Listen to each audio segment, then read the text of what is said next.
ওরে আবু মাহজুরা, কেমন দেখা যায় তোমারে, তুমি সামনের চুল কাটো না কেন?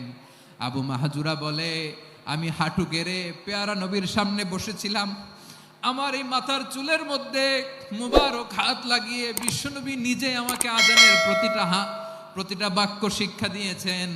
বিশ্বনবীর মোবারক হাত, পবিত্র হাত আমার মাথার চুলের যেই জায়গায় লেগেছে, আমি চাই ওই চুলগুলা নিয়ে আমি আমার কবরের ভিতরে যাব। সাইয়েদনা আবু মাহজুরা রাদিয়াল্লাহু তাআলা আনহু ইন্তেকালের আগের পর্যন্ত মাথার সামনের চুলগুলা কাটে নাই। মাথার সামনের চুল তিনি কাটেন নাই। সুবহানাল্লাহ বিহামদি। কেমন ভালোবাসতেন বিশ্বনবী সাহাবীদেরকে, সাহাবারা কেমন ভালোবাসতেন বিশ্বনবীকে। হুনাইনের যুদ্ধে ৮ম হিজরি, কত হিজরি সবাই বলেন না একটু, কত হিজরি? ৮ম হিজরিতে হুনাইনের যুদ্ধে রাসূল সাল্লাল্লাহু আলাইহি ওয়াসাল্লাম ফিরে আসতেছেন মদিনায়। পথিমধ্যে বেলাল রাদিয়াল্লাহু তাআলা আনহু আজান দিচ্ছেন। কি দিচ্ছেন? তো পাশে ছিল মুশরিকদের একটা পল্লী, কিছু মুশরিক তরুণ, কিছু অমুসলিম কিশোর, তারা আজানকে ব্যঙ্গ করতেছে। আমাদের বাংলায় মুখ ভেঙ্গানো বলে আর কি। বেলাল রাদিয়াল্লাহু তাআলা আনহু আজান দিচ্ছেন, ওই বাচ্চাগুলো মুশরিক, তো ওরা আজানকে ব্যঙ্গ করতেছে, বিকৃতি করে ওরাও আজান দিচ্ছে। উদ্দেশ্য হচ্ছে আজানকে নিয়ে ঠাট্টা করা। উদ্দেশ্য কি? ঠাট্টা করা। ব্যাপারটা মনে কষ্ট পাওয়ার মতো ব্যাপার না? কিন্তু বিশ্বনবী ওইখানে দেখেন কি খুঁজলেন। বিশ্বনবী খেয়াল করলেন অমুসলিম কিশোরদের মধ্য থেকে একটা কিশোরের গলাটা বড় দরাজ গলা, কণ্ঠটা বড় সুন্দর। খেয়াল করে দেখলেন যে কিছু কিশোর বেলালের আজানকে ব্যঙ্গ করে, বিকৃতি করে, কিন্তু একজনের কণ্ঠ দেখতে পাচ্ছেন না এত দূরে, কিন্তু কণ্ঠটা বড় সুন্দর, দরাজ গলা। বিশ্বনবী সাহাবীদেরকে বললেন, ধরো এগুলারে, ধরো। সবগুলারে ধরে বিশ্বনবীর সামনে আনা হলো। ওরা হাঁটু গেড়ে বসলো। বিশ্বনবী বললেন, তোমাদের মধ্যে কে যেন ব্যঙ্গ করে আজান দিচ্ছিল, তার গলাটা বড় উঁচু, গলার বেসটা বড় মজবুত, মেলোডিয়াস, সুমধুর কণ্ঠ। কে? আবু মাহজুরা বলে, আমার বন্ধুরা সবাই আমার দিকে আঙ্গুল দেখায়, আমি পড়ে গেছি বিপদে। রাসূল সাল্লাল্লাহু আলাইহি ওয়াসাল্লাম বাকি অমুসলিম তরুণদেরকে ছেড়ে দিলেন, বললেন তোমরা যাও। এবার আবু মাহজুরারে পাইছে। আবু মাহজুরার চুলের মধ্যে হাত দিলেন বিশ্বনবী, মাথায় হাত দিয়ে বললেন, এবার আজান দাও দেখি। আবু মাহজুরা বলে, আমি তো আজান দিতে জানি না, কারণ আমি তো বেলালেরটা শুইনা দিছি, আমার তো মুখস্থ নাই, আমি তো আজান দিতে জানি না। বিশ্বনবী বললেন, জানো না? তাহলে আসো আমি তোমারে শিখাই দেই। সুবহানাল্লাহ পড়েন। আবু মাহজুরা হাঁটু গেড়ে বসে, বিশ্বনবীর মোবারক হাত আবু মাহজুরার চুলের মধ্যে। বিশ্বনবী আজানের মুআল্লিম আবু মাহজুরাকে বলতেছে, ঠিক আছে তোমারে শিখাই দিচ্ছি, আমি যা যা বলবো আমার সাথে সাথে বলো, পারবা? আবু মাহজুরা বলে, পারবো। বিশ্বনবী আজান দিচ্ছেন, মাথায় হাত দিয়ে আল্লাহু আকবার, আল্লাহু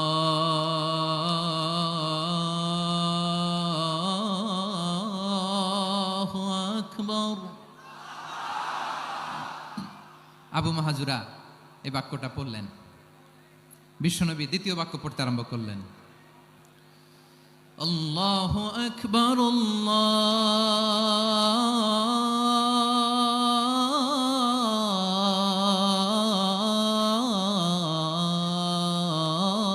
আল্লাহু আকবার।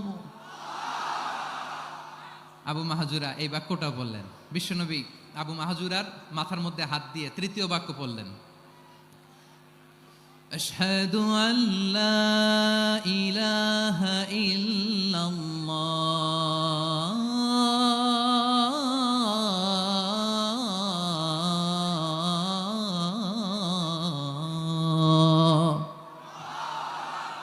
আবু মাহজুরা তৃতীয় বাক্য পড়লেন। বিশ্বনবী একটা বাক্য পরে আবু মাহজুরা পরে, বিশ্বনবী পরে আবু মাহজুরা পরে। আবু মাহজুরা কিন্তু অমুসলিম, মুশরিক। আবু মাহজুরা বলে, এক একটা বাক্য পড়ি আমার কলিজাটা গলে ঠান্ডা হয়ে যায়। এতদিন মোহাম্মদকে গালি দিতাম, এখন মোহাম্মদ আমার মাথায় যখন হাত রাখছে আমার সারা শরীর ঠান্ডা হয়ে গেছে।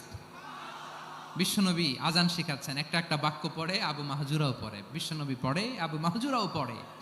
পুরো বাক্যগুলো যখন শেষ, আজান শেষ, আবু মাহজুরাও যখন পুরো আজান পড়লেন, আবু মাহজুরা বললেন, এতদিন মোহাম্মদের চেহারা দেখলে আমার ঘৃণা লাগতো, আজ থেকে মোহাম্মদের চেহারার চেয়ে প্রিয় চেহারা আমার কাছে নাই। আবু মাহজুরা বললেন, ও মুহাম্মদ, আজানের বাক্য তো আপনি আমারে শেখালেন, এখানেই শেষ করবেন না, আপনি আমারে পড়ায় দেন লা ইলাহা ইল্লাল্লাহু মুহাম্মাদুর রাসূলুল্লাহ সাল্লাল্লাহু আলাইহি ওয়াসাল্লাম। বিশ্বনবীর সাথে দাঁড়িয়ে উনি শাহাদা পড়ে মুসলমান হয়ে গেলেন। এবার আবু মাহজুরা বলে, ইয়া রাসূলুল্লাহ, ইয়া হাবিবাল্লাহ, আমি মুমিন হয়েছি, মুসলমান হয়েছি, আপনার কাছ থেকে আজান শিখার সৌভাগ্য আমি লাভ করেছি গো নবী। আমার কণ্ঠের বড় তারিফ করেছেন আপনি, আমার আজানকে আপনি পছন্দ করেছেন। একটা জিনিস আপনার কাছে চাই, আপনি আমাকে মক্কার মসজিদুল হারামের মুয়াজ্জিন হিসেবে অ্যাপয়েন্ট করে দেন। বিষ্ণু ইসা ইসলাম বললেন, যাও আবু মাহজুরা, আমি তোমাকে পৃথিবীর শ্রেষ্ঠতম মসজিদ মক্কার মসজিদুল হারামের মুয়াজ্জিন হিসেবে অ্যাপয়েন্ট করে দিলাম। দেখছেন কিভাবে ট্যালেন্ট হান্টিং করতে হয়, কিভাবে হিউম্যান রিসোর্স মানব সম্পদকে ব্যবহার করতে হয়।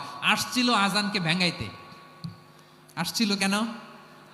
আজানকে ব্যঙ্গ করার জন্য, বিকৃত করার জন্য। আজানকে বিকৃত করতে যে ইসলামের সবচেয়ে শ্রেষ্ঠ মসজিদের মুয়াজ্জিন হয়ে গেল। পড়েন সুবহানাল্লাহ। হযরত আবু মাহজুরা রাদিয়াল্লাহু তাআলা আনহু ওনার এই সুললিত কণ্ঠ ব্যবহার করে মসজিদুল হারামে এত সুন্দর করে আল্লাহু আকবার বলে আজান দিতেন, মানুষগুলোর, মুসল্লিগুলোর, মক্কাবাসীর হৃদয়কে তিনি বিগলিত করে দিতেন, মানুষের হৃদয়কে ঠান্ডা হয়ে যেত। শুধু এখানেই শেষ না আমার যশোরের ভাইয়েরা, বিশ্বনবী যখন সাইয়েদনা আবু মাহজুরা রাদিয়াল্লাহু তাআলা আনহুকে আজান শিখাচ্ছিলেন, বলেন তো বিশ্বনবীর হাতটা কোথায় ছিল? আবু মাহজুরার মাথার সামনে, এই চুলের উপরে ছিল। আবু মাহজুরা ওই স্মৃতিটাকে ধারণ করবার জন্য, ওই স্মৃতিকে বহন করার জন্য বিশ্বনবীর মোবারক হাত আবু মাহজুরার কপালের চুলের যেই জায়গায় লেগেছে, মৃত্যুর আগের দিন পর্যন্ত আবু মাহজুরা মাথার ওই চুলে কোনোদিন ছুরি আর কামার লাগায় নাই, সেখানে কেচি লাগায় নাই, চুলের মধ্যে খুর লাগায় নাই। আবু মাহজুরা ডান দিকের চুল কাটতো, বাম দিকের চুল কাটতো, পেছনের চুল কাটতো, সামনের চুল কাটতো না। আবু মাহজুরা রাদিয়াল্লাহু তাআলা আনহুর সামনের চুলগুলো বড় হতে হতে যখন এত বড় হয়ে যায়, তিনি চুলগুলো পেঁচিয়ে মাথার মধ্যে রাখতেন, তারপরে তিনি পাগড়ি পরতেন। সবাই জিজ্ঞেস করতো, আবু মাহজুরা, এটা আবার কেমন স্টাইল? দেখতে তোমার কি বিদঘুটে লাগে, কেমন অড লাগে, কেমন খারাপ দেখা যায়। মক্কায় এমন কোন মানুষ তো দেখি নাই, ডানে চুল কাটে, বায়ে চুল কাটে, পেছনে চুল কাটে, সামনে কাটে না। ওরে আবু মাহজুরা, কেমন দেখা যায় তোমারে, তুমি সামনের চুল কাটো না কেন? আবু মাহজুরা বলে, আমি হাঁটু গেড়ে পেয়ারা নবীর সামনে বসেছিলাম, আমার এই মাথার চুলের মধ্যে মুবারক হাত লাগিয়ে বিশ্বনবী নিজে আমাকে আজানের প্রতিটা বাক্য শিক্ষা দিয়েছেন।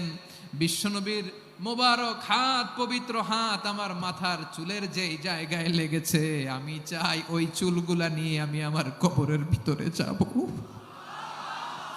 সাইয়েদনা আবু মাহজুরা রাদিয়াল্লাহু তাআলা আনহু ইন্তেকালের আগের পর্যন্ত মাথার সামনের চুলগুলা কাটে নাই, মাথার সামনের চুল তিনি কাটেন নাই। সুবহানাল্লাহি বিহামদি। কেমন ভালোবাসতেন বিশ্বনবী সাহাবীদেরকে, সাহাবারা কেমন ভালোবাসতেন বিশ্বনবীকে। সামনের চুলগুলো বড় হতে হতে এত বড় ছিল, পেঁচিয়ে রেখে পাগড়ি পরতেন, কাটতেন না। নবীর হাত লেগেছিল, সুবহানাল্লাহ পড়েন। তাহলে what is the lesson, moral of the story কি? মোরাল অফ দ্য স্টোরি হচ্ছে, আসছিল আজানকে ব্যঙ্গ করার জন্য, বিকৃত করার জন্য, হয়ে গেল মসজিদুল হারামের মুয়াজ্জিন। দেখেন বিশ্বনবী একটা খারাপ সিচুয়েশনের মধ্যে থেকে কি ভালো জিনিস বের করে আনলেন। আমি যে শুরুতে বলেছি কিভাবে তিনি হিউম্যান রিসোর্সকে ডেভেলপ করেছেন, ম্যানেজ করেছেন। তিনি যে চৌকস ট্যালেন্ট হান্টার ছিল, দেখেন সবার মধ্যে থেকে এর বাছাই করে মুয়াজ্জিন বানাই দিয়েছেন। সুবহানাল্লাহ পড়েন। তার মানে এই না সবাইরে ধরে ধরে উনি মুয়াজ্জিন বানাইছেন, যার যেই ট্যালেন্ট আছে তাকে ওই কাজে অ্যাসাইন করেছেন, যার যেই প্রতিভা আছে তার প্রতিভাকে ইসলামের কাজে লাগিয়েছেন। সুবহানাল্লাহ পড়েন। যায়েদ বিন সাবিত রাদিয়াল্লাহু তাআলা আনহু, নাম শুনেছেন? যশোর, কথা বেরোয় না। যদি জিজ্ঞাসা সালমান খানের নাম শুনছেন, সবাই হাত তুলবে, জি হুজুর শুনছি, মানে সব দেখা শেষ। সালমান খান, আমির খান, অমুক খান, সব খান মুখস্থ, কিন্তু জায়েদ বিন সাবেতের নাম মুখস্থ নাই মুসলমানদের। যেই সাহাবী মাথার সামনের চুল কাটে নাই, মসজিদুল হারামের মুয়াজ্জিন বানাইছেন বিশ্বনবী, ওই সাহাবীর নাম কি? খায়া ফেলাইছে, স্লোগানের সাথে খায়া ফেলাইছে। আবু মাহজুরা, কি নাম? আবু মাহজুরা আল জুমাহি রাদিয়াল্লাহু তাআলা আনহু। এই নামটা আজকে নিয়ে যাইতে হবে যশোর। আবু মাহজুরা রাদিয়াল্লাহু তাআলা আনহু। 2 নম্বরে বলছিলাম জায়েদ বিন সাবিত রাদিয়াল্লাহু তাআলা আনহু। বিশ্বনবী দেখলেন মদিনার এই আনসারী সাহাবী হাইলি ট্যালেন্টেড, ইন্টেলেকচুয়াল, মেরিটোরিয়াস, জ্ঞানের প্রতি তার আকর্ষণ, মারাত্মক আকর্ষণ। বিশ্বনবী তাকে দায়িত্ব দিলেন, কোরআন যা নাজিল হয় তুমি লিখো, কাতিবুল ওয়াহি বানায় দিলেন। সুবহানাল্লাহ। জায়েদ বিন সাবিতরে আবার আজান শিখান নাই, কারণ তার মধ্যে বিশ্বনবী প্রতিভা দেখেছেন, একাডেমিক প্রতিভা। বিশ্বনবীর একাডেমিক প্রজেক্টগুলো তিনি হ্যান্ডেল করতেন। জায়েদ বিন সাবিত ছিল বিশ্বনবীর ব্যক্তিগত সচিব। কি ছিল? ব্যক্তিগত সচিব, বোঝেন নাই? বিশ্বনবীর ব্যক্তিগত সচিব এবং দোভাষী। ইহুদিরা কিছু লিখে দিলে এটার অর্থ বিশ্বনবীরে বুঝায় দিতেন, আবার ইহুদিদের কাছে কিছু লিখতে হলে তিনি লিখে দিতেন। বিশ্বনবী একদিন বললেন, ইন্নী ওয়াল্লাহি মা আমানু ইয়াহুদা আলা কিতাব। ইহুদিরা যে চিঠি পাঠায় অর্থ তো বুঝি না, আরেক ইহুদি আইনে অর্থ করা লাগে। আবার ইহুদিদের কাছে কিছু লিখে পাঠাইতে চাইলে আমরা তো লিখতে পারি না, ইহুদিরে দিয়ে লেখা লাগে। ওরা যে পয়রা শোনায় লিখে দেয়, আমি ওদের বিশ্বাস করি না, আমার নিজের একজন লোক দরকার। বিশ্বনবী এই জায়েদ বিন সাবিতকে চুজ করলেন ল্যাঙ্গুয়েজের জন্য। উনি বললেন, জায়েদ, তোমার সফট স্কিলকে ডেভেলপ করতে হবে, তুমি হিব্রু ল্যাঙ্গুয়েজ শিখে ফেলো। জায়েদ বিন সাবিত বলল, বিশ্বনবীর মোটিভেশন আর ইন্সপিরেশন পেয়ে আমি 15 দিনে ইহুদিদের এই হিব্রু ল্যাঙ্গুয়েজ শিখে ফেললাম। শুধু শিখে ফেললাম না, হাত্তা হাদিকতু, even I became master in the language. এই ভাষা আমি পারদর্শী হয়ে গেলাম। এরপরে ইহুদিরা চিঠি লিখে পাঠালে আর কোনো ইহুদি ডাকা লাগতো না, আমি নবীর এটার অর্থ শুনে পরে বুঝায় দিতাম। আবার ইহুদিদের কাছে চিঠি লেখা লাগলে আমি জায়েদ বিন সাবিত চিঠি লিখে দিতাম। সুবহানাল্লাহ। দেখেন, এত সাহাবীর মধ্য থেকে বিশ্বনবীর একাডেমিক প্রজেক্ট, ব্যক্তিগত সচিব, দোভাষী হিসেবে তিনি জায়েদ বিন সাবিতের মতো তরুণকে নির্বাচিত করেছেন। কেমন ট্যালেন্ট হান্টার ছিল আমার নবী! সুবহানাল্লাহ পড়বেন না?